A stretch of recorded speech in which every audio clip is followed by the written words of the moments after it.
Now, in an attempt to counter Russian troops in Ukraine, U.S. President Joe Biden has now signed an order to provide $350 million in military aid to Kyiv.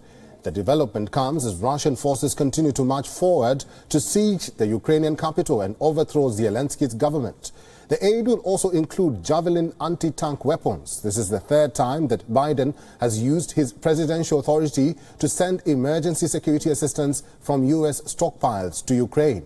Australian Prime Minister Scott Morrison, meanwhile, has said that his country will provide lethal aid to Ukraine through NATO partners to support its troops in this fight against the Russian military.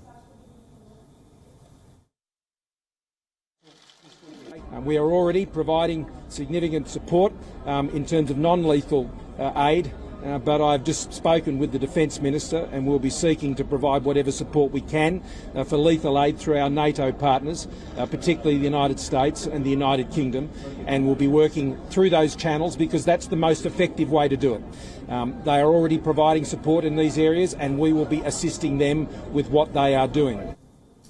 Other countries, including Germany, have also announced decision to provide military assistance to Kyiv, while France has pledged to send more military equipment as well as fuel to Ukraine to help fight off the Russian invasion. Our next report gets you all the details. Take a look. President Joe Biden on Friday instructed the U.S. State Department to release up to an additional $350 million worth of weapons from U.S. stocks to Ukraine, as the country struggles to push back a Russian invasion. In a memorandum to Secretary of State Antony Blinken, Biden directed that $350 million allocated through the Foreign Assistance Act be designated for Ukraine's defense. This marks the third time that the United States has drawn from its weapons to supply Ukraine, after doing so in the fall of 2021 and then again in December. Blinken on Saturday called the third authorization unprecedented. Over the past year, the United States has committed more than $1 billion to security assistance to Ukraine, Blinken said. Ukraine has been asking for Javelin anti-tank weapons and Stinger missiles to shoot down aircraft. Other nations have pledged military material to Kyiv, as Ukraine's military fights against an invading Russian force.